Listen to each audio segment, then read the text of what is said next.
It's a funny thing because we've all heard the Star Spangled Banner, and I certainly had heard the banner before, even as a little kid. So I wasn't surprised by the tune itself.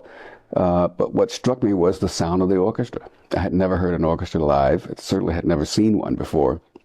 And to see all the moving parts, to see that they were human beings and they were interacting together, and then there was this one man standing in the midst of all of that sound, all of it captured me, both orally and visually. And I knew at that moment that I needed to be a part of that. I didn't know why, but I knew that I needed to be a part of that. And then I would discover later, as an adult, when I read a quote of Beethoven that he said that music is the one incorporeal entrance into the higher world of knowledge, which understands mankind, but which mankind cannot understand.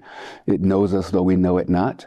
It explained everything for me as a young kid. It explained why that was such a transformative experience. As an 8-year-old who had no predisposition to classical music whatsoever or the orchestra, it explained why I would be walking along the street with my mother and I would take a stick and run it along a chain link fence to try to create rhythms because I was fascinated by the sound of the rhythms. Why I would take my little green army soldiers and set them up like an orchestra and conduct the, all of that stuff. Why I was captivated by this little black melody flute that we all got in the second grade. And in addition to learning the songs that they were teaching us, I would hear something on the radio or on the television and try to figure out what the fingering was to find that song. And that statement, it made all the sense in the world to me that music is both life altering and life affirming. And I wanted to be a part of that. Norfolk, Virginia. Yeah, in fact, it was the Norfolk Symphony at the time. Now it's called the Virginia Symphony, an orchestra to which I have returned now on several occasions, which is kind of poetic and beautiful all at the same time. Oh yeah, they knew of my story, and interestingly, in the early days when I first started violin in the 4th grade, the teacher was a member of the Norfolk Symphony, and then later I switched to cello. So my cello teacher was a member of the Norfolk Symphony, and I, to the extent that it was possible, hung around those people as frequently as possible. So they knew my growing up. And then when I went back for the first time as a grown-up to guest conduct that orchestra, 2 of my teachers were still playing in the orchestra, and the man with the long blonde hair who played the snare drum on the Star Spangled Banner was still in the orchestra, and it was a rather wonderful homecoming.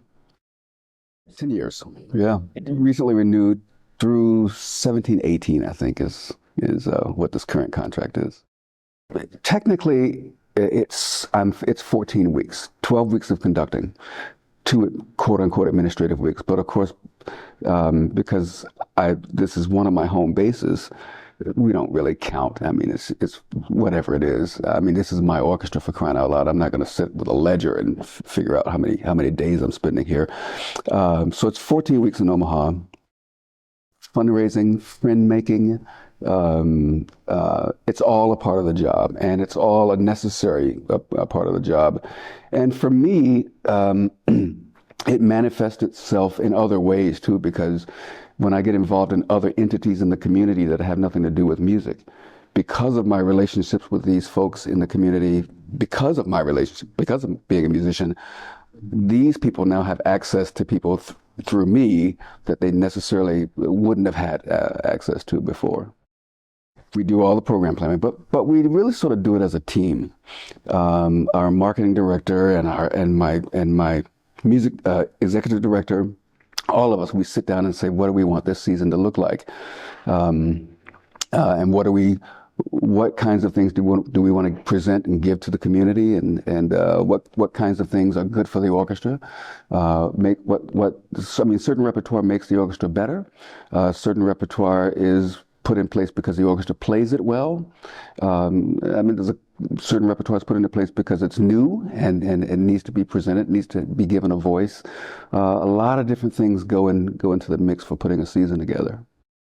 There are some communities receive various composers or various compositional styles differently. Some communities are more used to things that are, say, for example, more avant-garde. But really, I don't look at a piece of music and say, no, this is not right for Omaha. I look at a piece of music and say, what is it that this music says and does? And can we communicate this music in a way that's compelling to the audience? If that answer is no, I don't care where I am, then I'm not going to do the piece. Sometimes I will say, I want to do Elgar Violin Concerto. Who's playing it? Who's offering it? Because obviously solo artists, although they know many pieces, oftentimes they will only play 4 or 5 pieces a season. And so you want to find out, okay, well, who's playing Elgar this year? There are other times when there's an artist that we really want to get here.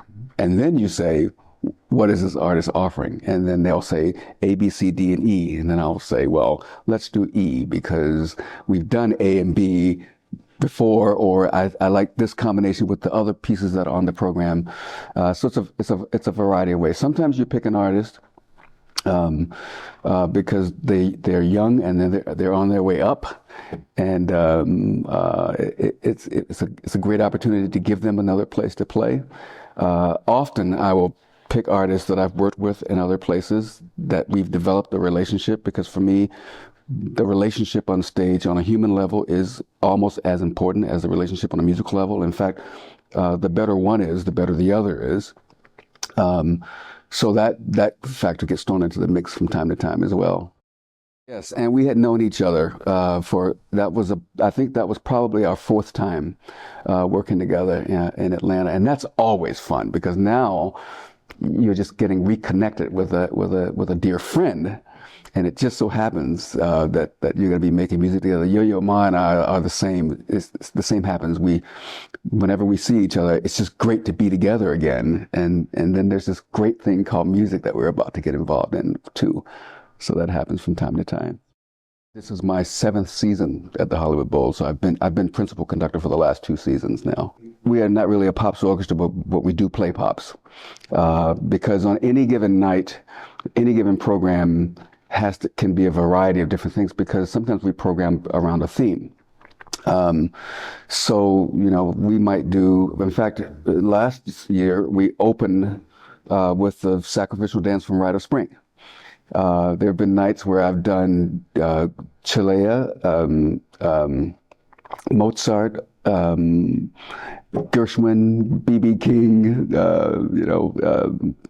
everything. I mean, on the turn of a dime. And so it has to be an orchestra that can go from Mozart to B.B. King in a split second. And that's for us, that's kind of the fun of the job itself, that we can be so many different things. The Hollywood Bowl Orchestra is a completely separate orchestra from the LA Phil.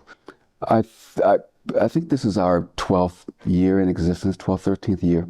And I think what they figured out was that there are enough musicians in LA and on the West Coast that you didn't have to put all of the burden of performing all summer long at the Bowl on the LA Phil. So they could go and do other things. We could actually create a whole nother orchestra. I mean, they're freelancers, studio musicians, and then there are all these other orchestras up and down the coast of California. So my players, when we're not together as the Hollywood Bowl Orchestra, they are either on a sound stage with film, or they're in a recording studio somewhere, or they're playing in one of the other smaller orchestras on the coast. And that's one of the reasons why they're so versatile, which is an important part of the equation. We are basically hired by the LA Philharmonic. I mean, that's who I work for. But we are not the LA Philharmonic. I am the Germeshausen conductor for youth and family concerts. Germeshausen is a family that endowed this chair, and I think I'm only the 3rd person to hold that chair in its history. A rather long history, 55 years, something like that. I do a week of concerts where we bring the kids in to Symphony Hall, and then a family concert at the end of that week. And then it's anything that that interest me or interest them based on whatever my skill level is, whatever that is. But I can go and do a master class, conducting master classes. I've gone to give speeches. I've gone to visit schools to that kind of thing. This past season, as a matter of fact, we for the first time we did a concert of amateur musicians, but all grown-ups. We met over a 2-day period, played a program. These are people who are doctors and lawyers and engineers, and my timpanist is a professional monkey trainer for rehab work. And I call it one of my dessert jobs. Hollywood and Boston are my 2 dessert jobs. From time to time, an occasion when I will do a Boston Pops concert as well, either at Tanglewood or at Symphony Hall. Here's an interesting, funny thing. There's a lot of overlap, obviously, between the Boston Symphony and the Boston Pops. And there's also another Boston Pops Esplanade Orchestra, which is the Boston Pops Orchestra when the Boston Symphony is in symphony season. A lot of those players go back and forth between those quote-unquote 3 ensembles. And I spend most of my time conducting the Boston Symphony. The first time I was going to conduct the Boston Pops, I was a little freaked out. And then by the time I got to work, I thought, wait a minute, these are all the same guys that I see on a regular basis. But there is that, and that's one of the cool things about Boston, is that we have 3 great brands. We have the Boston Symphony Orchestra, we have the Boston Pops, and we have Tanglewood. And those are iconic brands in this industry. And so for me to be a part of any of that is just a great gift and blessing for me. Only because we have not yet been in town at the same time, and that happens a lot with conductors. We're never in the same building, except on a rare occasion. Most often when I have a guest conductor here in Omaha, I'm not here, and often our guest conductors are colleagues of mine. If there's by chance a couple days of overlap between when I'm leaving town and when they're entering town, it's always nice to come and say hello, but very rare. Yeah, I'm pretty busy. In fact, I file income taxes in about 13 states a year. Yeah, I'm happy. In a lot of places where I guest conduct, I do it frequently. So it doesn't even feel like guest conducting. You just walk in and get together with a bunch of old friends and colleagues and make music. It depends on what my schedule is, and it also depends on if my wife is with me or not. If she's not with me, I tend to stay in my room and study scores, order room service, and watch TV. That's it. I go to all these fantastic cities, and if I'm by myself, I see nothing. But if she's with me, it's an excuse to go out, to eat out, to visit things and do things, and visit friends in those cities. But so yes and no. You travel with score in hand then? My scores, I am never without a score. I don't check it at the airport. It goes on the plane with me. And usually, if I'm in one city, I also have the scores for the next couple places with me, because there's a lot of downtime especially when you're by yourself. You have, rehearsal at 10 o'clock in the morning. You're done by 2 o'clock in the afternoon. You got nothing to do. I have nothing to do. So I prefer to get dinner, sit in my room and study and be prepared. Sometimes you're in a place where you realize on stage that the musicians are having trouble hearing each other. And so that means that you have to give them more physical information. I'd love for my orchestras to function like a giant string quartet. So they need less technical information from me and more inspirational information from me. And if I can get myself out of the way, which equips them to listen to each other better, the music making is so much better. And it's so much more gratifying for the players themselves. And in some halls in the country, that works great. In other halls in the country, you realize, you might let go of something at one moment and you realize that you shouldn't let go of it because player A can't hear player Z. And so you have to do other physical things. There are places where the sound lasts longer. You may get to a chord and you cut it off and you want silence. Well, in some halls, silence before you go on. Where in some halls, you cut the orchestra off and you have to wait for that sound to finish before you actually get to the silence. So you can't go on right away. So, and when I used to be the resident conductor in Florida, at the Florida Orchestra, we performed in 3 different halls every weekend. So one night in Tampa, one night in Clearwater, one night in St. Petersburg, all 3 different halls, same repertoire over the same weekend. And yet each night had to be conducted differently because of the response of the hall. And the players had to make adjustments because of the response of the hall as well.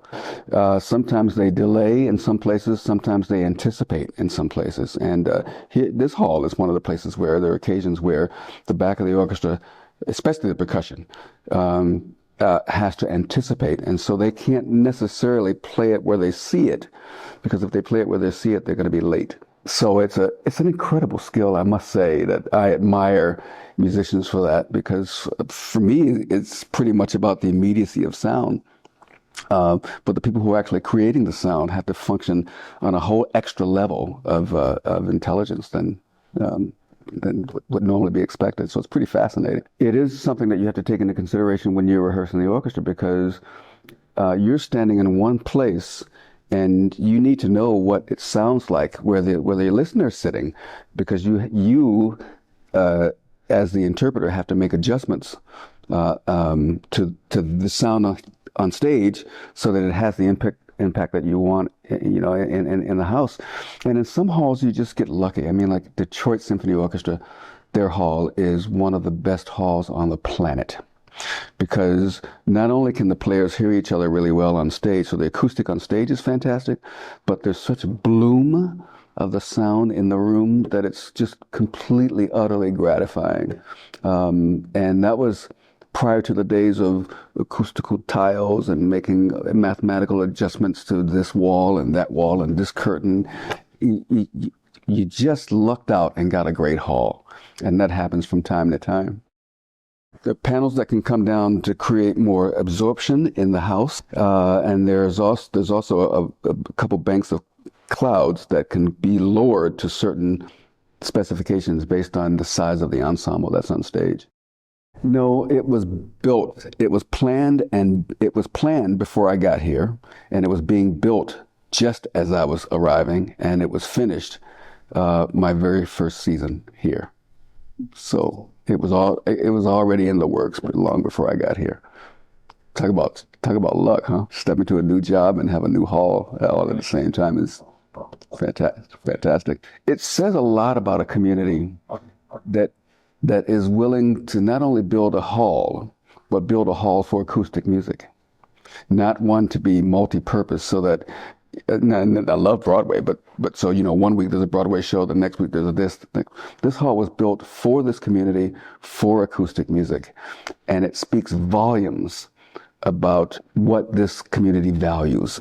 And that's, to me, that's one of the great things about living in Omaha, is that we know who we are, we like who we are, we don't apologize for being friendly, and we don't apologize for being generous. I think in this city, I often make the joke that the people who have all the rocks in this town, they use their superpowers for good rather than for evil. So it's not just arts, it's the hospital situation, it's the social service situation.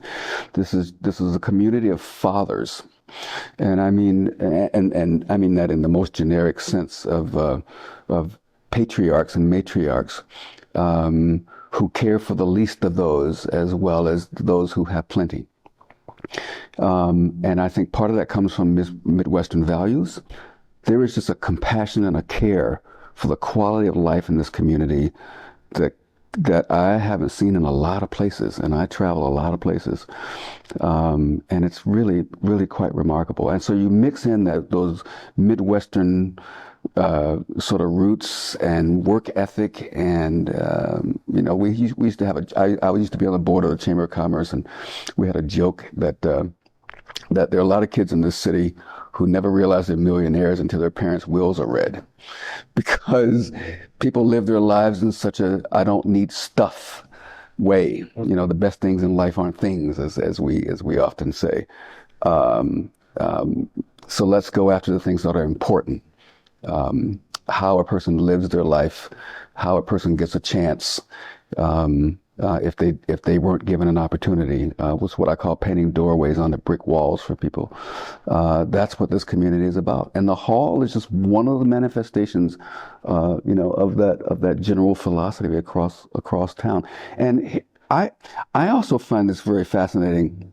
Recently, I was given an award by the governor in the arts, and at the awards dinner, it hit me. I mean, there are a lot of people across the state that got these awards, but Omaha is kind of the city in Nebraska, if you so to speak. But I sat there at this dinner, awards presentation night, and I saw all of these other people who were getting awards or acknowledged in all of these communities, big and small, across the state. I mean, the smallest of small communities have theater companies and community orchestras and they do poetry slams. And I thought, wait a minute, this is supposedly this rural state that values the art at every corner. And I thought, holy cow, that's really remarkable. Yeah, I've had, growing up, I had conductors that I didn't have access to. Like, I always thought Zubin Mehta was cool, and I remember when he was on the cover, I guess it was Time magazine or something like that, and it said Macho Maestro. I mean, I was in college at the time, and I thought, wow, that's really cool. And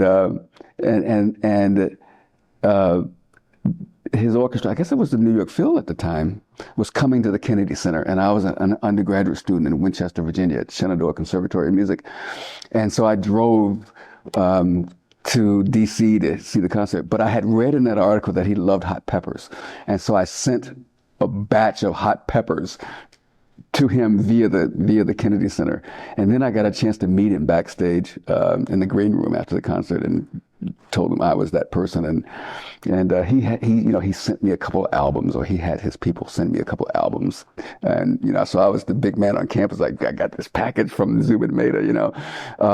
George Scholti was one of my huge heroes. And I had spent a lot of time in Chicago when I was fresh out of graduate school, so I got to see him work quite frequently. And I think he was perhaps in those days one of the biggest influences on me. I loved his energy, I loved his enthusiasm, I loved his music making. I loved his interpretation. I mean, his recording of Mahler 1, which happens to be my all-time favorite symphony with the London Symphony, for me, there's no recording better than that.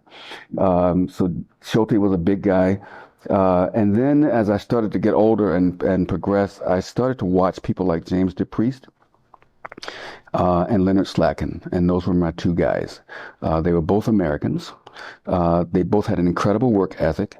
They both had what I call not only artistic integrity, but intellectual integrity and moral integrity as well. And so they became sort of my two big-time heroes. And I got to meet and work with James DePriest, both as a student and then as a colleague when we shared the podium with the Philadelphia Orchestra. That was not long before he passed. And Leonard and I have just become dear friends.